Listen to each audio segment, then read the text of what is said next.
안녕하세요. 사랑하는 성도님, 영혼의 샘물, 은혜의 자리에 오심을 환영하고 축복합니다. 능력의 주님이 우리와 함께 하십니다. 우리와 함께 하시는 주님을 찬양합니다. 기도합시다. 은혜의 주님 감사합니다. 오늘도 주님의 생명의 말씀 앞에 불러주시니 감사합니다. 주시는 말씀이 우리에게 매일매일 생명의 양식이 되고 진리의 길을 밝히 비춰주시는 구원의 말씀이 되어주심에 감사드립니다. 오늘 또 우리의 마음을 열어주시고 생각을 밝게 깨우쳐 주셔서 주님의 말씀이 우리의 심령에 심어지고 또한 그 말씀을 따라 순종하며 거룩한 믿음의 길 아름답고 또 향기롭게 승리하는 길이 되게 하여 주시옵소서. 예수님 이름으로 기도합니다. 아멘. 오늘 말씀은 사도행전 1장 12절에서 26절입니다. 제자들이 감람원이라 하는 산으로부터 예루살렘에 돌아오니 이 산은 예루살렘에서 가까워 안식일에 가기 알맞은 길이라. 들어가 그들이 유하는 다락방으로 올라가니 베드로, 요한, 야고보, 안드레와 빌립, 도마와 바돌로메, 마테와 및 알페오의 아들 야고보, 셀롯인 시몬, 야고보의 아들 유다가 거기 있어 여자들과 예수의 어머니 마리아와 예수의 아우들과 더불어 마음을 같이하여 오로지 기도에 힘쓰더라. 모인 무리의 수가 약 120명이나 되더라. 그때에 베드로가 그 형제들 가운데 일어서서 이르되, 형제들아, 성령이 다윗의 입을 통하여 예수 잡는 자들의 길잡이가 된 유다를 가리켜 미리 말씀하신 성경이 응하였으니 마땅하도다. 이 사람은 본래 우리 수 가운데 참여하여 이 직무의 한 부분을 맡았던 자라. 이 사람이 불의의 삭스로 밭을 사고 후에 몸이 곤두박질하여 배가 터져 창자가 다 흘러나온지라. 이 일이 예루살렘에 사는 모든 사람에게 알려져 그들의 말로는 그 밭을 아길다마라 하니 이는 피밭이라는 뜻이라. 시편에 기록되었으되 그의 거처를 황폐하게 하시며 거기 거하는 자가 없게 하소서 하였고 또 일렀으되 그의 직분을 타인이 취하게 하소서 하였도다. 이러함으로 요한의 세례로부터 우리 가운데서 올려가신 날까지 주 예수께서 우리 가운데 출입하실 때에 항상 우리와 함께 다니던 사람 중에 하나를 세워 우리와 더불어 예수께서 부활하심을 증언할 사람이 되게 하여야 하리라 하거늘 그들이 두 사람을 세우니 하나는 바사바라고도 하고 별명은 유스도라고 하는 요셉이요 하나는 마띠아라. 그들이 기도하여 이르되 뭇 사람의 마음을 아시는 주여 이 두 사람 중에 누가 주님께 택하신 바 되어 봉사와 및 사도의 직무를 대신할 자인지를 보이시옵소서. 유다는 이 직무를 버리고 제 곳으로 갔나이다 하고 제비 뽑아 마띠아를 얻으니 그가 11 사도의 수에 들어가니라. 아멘. 자, 제자들은 예수님의 부활 그리고 승천의 놀라운 영광을 목격하였습니다. 승천할 때 흰옷 입은 두 사람이 어찌하여 하늘을 쳐다보느냐, 올려지신 예수는 그대로 오시리라 하는 그런 음성을 들었고 이들은 이제 다시 이 감람원이라고 하는 곳에서 예루살렘으로 돌아옵니다. 12절에 보니까 제자들이 이렇게 감람원이라는 산에서부터 예루살렘으로 돌아왔는데 이 산은 예루살렘에서 가까워 안식일 가기 알맞은 길이라. 자, 감람원 바로 예수님이 승천하신 곳입니다. 지금도 그곳에 가면 예수님 승천 기념 교회가 있고요. 그리고 예수님이 승천하실 때 발을 디뎠다고 하는 그 바위가 그곳에 놓여 있습니다. 물론 그 바위가 정말인지는 모르지만 그곳에 이렇게 또 아름다운 교회가 세워져 있습니다. 자, 그들은 이제 그곳에서 예루살렘으로 돌아옵니다. 그런데 감람원에서 예루살렘 거리는 안식일에 가기에 알맞은 길. 자, 이스라엘 사람들은 안식일을 지킬 때 그들은 어떤 일을 하면 안 되었어요. 그런데 그렇다면 안식일에 얼만큼 걸어야 하는가라고 하는 그런 허용된 거리는 2000큐빗입니다. 2000큐빗은 대략 1km 혹은 1.1km쯤 되는, 그러니까 1큐빗은 55cm로 보통 계산하는데 그냥 쉽게 50cm. 그러면 2000큐빗이면 1km. 1km는 안식일에 걸어도 안식일법에 저촉되지 않는 그러한 거리였어요. 그래서 이제 이 예수님 승천 교회로부터 이렇게 들여다보면 골짜기를 건너서 바로 이 예루살렘이 건너다 보이고요. 바로 이제 그곳으로 갔지요. 자, 그곳 그곳에서 어디로 가는가 하면 13절에 보니까 다락방으로 올라갑니다. 아마도 이 다락방은 예수님이 제자들과 마지막 만찬을 나누셨던 그 마가의 다락방으로 보입니다. 이들은 이곳으로 갔을 때 이곳에는 여러 사람들이 모였어요. 그리고 대표적인 이름들이 나왔죠. 베드로, 요한, 야고보, 안드레, 빌립, 도마, 바돌로메, 마테 및 알페오의 아들 야고보, 셀로스인 시몬, 야고보의 아들 유다. 자, 그런데 재미있는 것은 여기에 예수님의 제자들의 명단이 아니면서 추가된 이름들이 나옵니다. 바로 예수님의 어머니 마리아가 있었고요. 그리고 예수님의 아우들이 있었어요. 예수님의 아우들, 원래 예수님이 복음 사역하실 때는 오히려 예수님을 믿지 않았던 그러한 동생들이에요. 그런데 그 동생들이 이곳으로 왔어요. 마태복음 13장 55절 이하에 보면 예수님의 동생은 4명, 남동생이 있었고요. 또 여동생 2명 이상으로 보입니다. 그러니까 여동생이 복수로 나오니까. 자, 그들이 이곳에 함께 모였던 것이죠. 그렇게 모여서 그들이 한 것은 오로지 기도에 힘씁니다. 오로지 어떻게 마음을 같이하여 기도에 힘썼습니다. 자, 제자들은 예수님의 말씀에 지금 순종하고 있음을 볼 수 있어요. 예수님께서는 그들에게 말씀하셨죠. 오직 성령이 너에게 임하시면, 그리고 그들로 하여금 예루살렘을 떠나지 말고 기다리라. 따라서 그들은 이 감람원에서 흩어지지 않고 예루살렘으로 가서 그곳에서 지금 기도하고 있는 것입니다. 예수님이 성령이 너에게 임하시면 말씀하셨기 때문에 그 약속을 붙잡고 기도하는 것이에요. 이들은 모두 부활의 목격자들입니다. 그게 중요하죠. 예수님의 부활을 목격한 이들은, 그리고 여기에는 예수님의 동생들까지 이제 들어왔고, 이렇게 동생들은 예수님의 부활을 목격하면서 믿음이 생겼을 것으로 보입니다. 이곳에는 이렇게 예수님의 부활을 목격한 사람들이 모여 있었습니다. 자, 그런데 15절에 보니까 그 모인 사람들의 수가 약 120명이 되었습니다. 자, 이 모인다는 단어가 지금 3번째 나오죠. 4절에서 사도들과 함께 모이사, 6절에서 그들이 모였을 때, 그리고 15절 이제 모인 무리의 수가 약 120명이 된다. 바로 그 앞에는 그날에라고 하는 단어가 있는데 이 단어는 번역이 안 됐어요. 그래서 그날에 모인 수가 약 120명. 근데 그날에라고 하는 이 표현 자체가 중요한 이유는 이제 뒤에 가서 보면 제자들이 이제 2장에 가서 내일 우리가 볼 본문인데요. 오순절 날이 이름에 다 같이 한 곳에 모였더니 오순절 날이라고 되어 있어요. 따라서 여기서 그날이 오순절 날을 의미하는 것이 아니라 그 전의 날들을 의미합니다. 그러니까 지금 예수님이 승천하시고 오순절 성령 강림까지는 10일의 기간이 있어요. 이 기간 동안 제자들은 바로 예루살렘에 있었고 그곳에서 모여서 기도했습니다. 매일 모여 기도했는지 이렇게 처음 모여서 계속 10일간 몸을 떠나지 않고 그곳에 모여 있었는지는 모릅니다. 아마도 그들은 모여서 기도하고 또 모여서 기도하고 했던 것으로 보입니다. 자, 이렇게 120명이나 되는 사람들이 함께 모여 있는데 베드로가 그들 가운데 일어서서 말합니다. 자, 베드로의 이름이 이곳에서 등장을 하면서 바로 베드로가 초대교회의 리더의 역할을 하고 있다고 하는 것을 보여주고 있습니다. 베드로가 그들 가운데 일어나서 말합니다. 형제들아, 성령이 다윗의 입을 통하여 예수 닮은 자들의 길잡이가 된 유다를 가리켜 미리 말씀하신 것이라고 하면서 베드로는 유다에 관해, 여기서 유다는 가룟 유다죠. 가룟 유다에 관해서 지금 말하고 있습니다. 자, 지금 제자들에게 있어서 가장 가슴 아픈 일은 뭐예요? 12명 중에 하나였던 유다가 배반하고 예수님을 팔아 넘긴 사실입니다. 이것이 그들에게는 가장 큰 가슴 아픈 일이었고 걸림돌이었을 것 같습니다. 베드로는 바로 이 문제를 풀어가는 것입니다. 17절, 원래 이 사람은 우리와 함께 직무를 맡았던 사람이다. 바로 이들과 함께 12제자로서 예수님과 함께 섬기던 그러한 그였는데 그가 괄호 안에 18, 19절 들어있어요.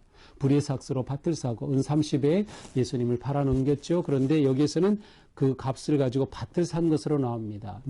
마태복음에서는 유다가 산 것이 아니라 대제사장이 밭을 산 것으로 나와요. 그러나 이 사도행전에서는 바로 이 불의 삭스로 밭을 유다가 산 것으로 나오죠. 그러나 이 유다는 배가 터져 곤두박질하고 배가 터져 아주 비참한 최후를 맞이하게 됩니다. 자, 이렇게 모든 사람에게 이 일이 알려졌다라고 되어 있어요. 또 마태복음에서는 이렇게 피해 값으로 산 것이다 해서 여기서는 이제 또 이 유다가 자살한 것으로 나오죠. 그래서 바로 이것을 피바치라라고 하는 그러한 이름으로 이곳을 부르고 있습니다. 자, 베드로는 이 유다의 사건을 이제 20절, 21절에서 해석합니다. 어떻게 됩니까? 20절에서 해석하네요. 자, 시편을 기록하였으되 먼저 시편 69편을 인용하고요. 또 그 다음 그의 직분을 타인에게 취하소서 시편 109편 8절을 인용합니다. 베드로는 말씀을 가지고 유다의 죽음을 해석합니다. 이것이 굉장히 중요한 거예요. 교회가 형성이 되는 이때, 부활하신 주님을 목격하고 제자들이 이제 기도하고 있는 이때, 그들에게 사역에서 앞으로 중요한 것은 일어나는 모든 사건들에 대해서 믿음의 눈으로 해석하는 것이 매우 중요한 것이었습니다. 그렇게 믿음의 눈으로 해석하게 될 때 그 문제에 담겨지는 하나님의 뜻을 보게 되고 또 그것을 통하여 어떻게 해야 할까를 그들이 깨닫게 되기 때문이죠. 그래서 베드로는 바로 이 시편을 인용하면서 이 말씀대로 이루어진 것이다 라는 그러한 해석을 내리게 되는 것입니다.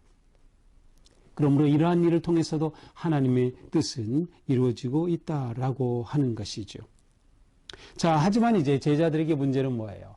한 명이 빠졌습니다. 12명이 있어야 되는데 한 명이 빠진 거죠. 그래서 이제 그 한 명을 채워야 할 상황입니다. 바로 그 부분을 이제 다루죠. 21절 요한의 세례로부터 우리 가운데 올려져 가신 날까지 예수께서 우리 가운데 출입하실 때 예수님이 복음을 선포하시고 사역을 하시는 그동안 항상 우리와 함께 다니던 자 중에서 예수님의 제자를 유다를 대신하여 한 사람을 더 뽑아야 되는데 그 자격이 무엇이었어요? 함께 다니던 사람. 누구와? 예수와 그리고 예수님의 제자들과 함께 다니던 사람. 자, 이 함께 있는다는 건 굉장히 중요한 의미입니다. 마가복음 3장에 가서 보면요. 마가복음 3장 14절에 보면 예수님께서 제자를 세우신 목적이 나와요. 이 12를 세우셨으니 이는 첫 번째 목적이 자기와 함께 있게 하시고 그 첫 번째, 두 번째 전도, 세 번째 귀신 내쫓음 이렇게 되어 있어요. 자, 예수님과 함께 하는 것 이것이 제자됨의 첫 번째 자격이었어요. 근데 원래 이 제자들 성공했나요? 실패했죠. 예수님이 십자가에 달리실 때 예수님과 함께 하지 못했어요. 그러나 이제 부활하신 주님을 만난 후에 이것이 얼마나 중요한가. 예수님의 제자들은 정말 중요한 자격이다. 그들 스스로가 깨달은 거죠. 그래서 가장 중요한 자격이 뭐예요? 우리와 함께 다니던 자가 되는 것이었어요. 예수님의 목격자가 되는 거죠. 그리고 이를 세워서 어떻게 합니까? 예수께서 부활하심을 증언할 사람. 예수님의 부활을 증언하려면 어떻게 돼요? 증언의 자격은 목격해야죠. 경험해야 되죠. 그래서 부활의 목격자. 이것이 자격이었고 부활을 증언하는 것이 바로 세우는 목적이었습니다. 앞으로 제자들은 모두 부활의 증인이 될 것입니다. 바로 이 부활의 증인이 될 수 있도록 주님과 함께 앉아 그리고 부활을 목격하여 증언할 수 있는 사람을 세우게 됩니다. 자, 그들 가운데 2명이 후보가 세워졌습니다. 한 사람은 바사바라고도 하고 유스도라고도 하는 요셉. 이름이 3가지네요. 이 사람은 바사바라고도 하고 별명은 유스도라고 하는 요셉이요. 이 요셉이 곧 그 바나바라고 보는 그러한 학자들도 있습니다. 아니라고도 할 수 없고 그렇다고도 할 수 없는 그런 상황이에요. 그래서 요셉이라고 하는 사람. 또 한 사람은 마띠아다. 자, 이 마띠아는 훗날에 그 에티오피아로 가서 복음을 전하다 순교했다고 하는 그러한 전승이 있습니다. 자, 이 두 사람을 일단 후보로 세웠어요. 자, 이 두 사람을 후보로 세우니 어떻게 뽑을까요? 그렇죠. 기도해야죠. 24절에 보니까 그들이 기도하여 이르되 먼저 기도합니다. 무사람의 마음을 아시는 주여 이 두 사람 중에 누가 주님께서 택하신 바 되어 봉사의 일을 하고 사도의 직무를 대신할 자인지 보여주시옵소서 이렇게 기도했습니다. 그리고 제비를 뽑아 보니 마띠아가 뽑혔습니다. 이렇게 하여 마띠아가 유다 대신에 열한 사도에 들어오고 12제자가 이루어지게 되는 것이죠. 자, 12제자를 꼭 채워야 했을까라는 그러한 질문을 하게 되는데, 이제 예수님께서 이 누가복음, 누가가 사도행전을 쓴, 그 누가복음 22장에 가서 보면, 너희는 내 나라에 있어. 이제 나중에, 주님께서 이제, 통치하시고 다스리실 그때 12지파를 다스리게 하려 하노라. 그래서 너희로 12지파를 다스리게 한다라는 말씀을 하셨어요. 그러니 반드시 12명의 제자가 있어야 했던 것이죠.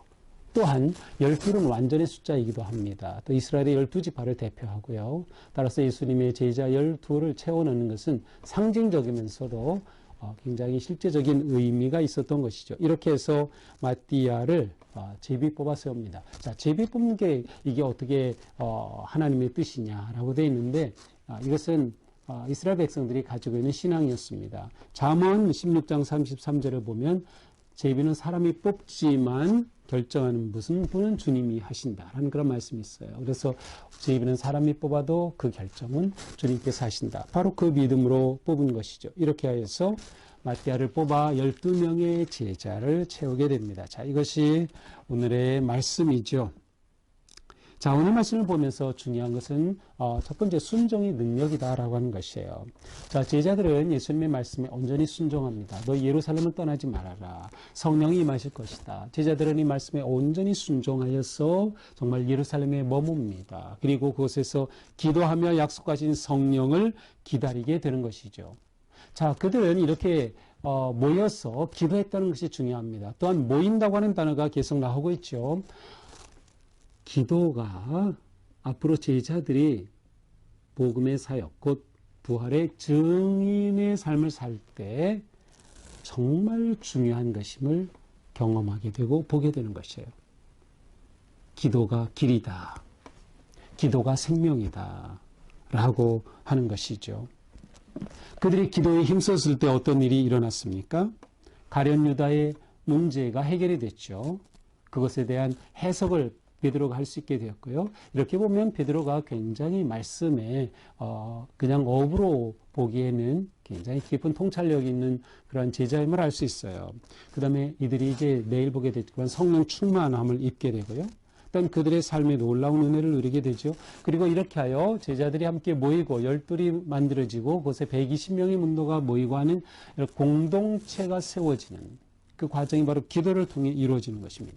그리고 또한 기도를 통하여 마띠아를 뽑죠. 사명자를 세우는 것입니다. 이처럼 그들이 기도에 힘쓴 결과 놀라운 그러한 일들이 일어납니다. 이렇게 하여서 하나님의 나라를 선포하고 세워갈 그러한 교회가 세워질 기초가 다져지게 되는 것이죠. 믿음의 역사는 기도에서 시작되고 기도로 완성됩니다. 매우 중요한 것이에요. 초대교회는 기도로 시작되었다. 기도를 통하여 하나님이 역사하셨다. 우리는 이 점을 놓치면 안 될 것입니다.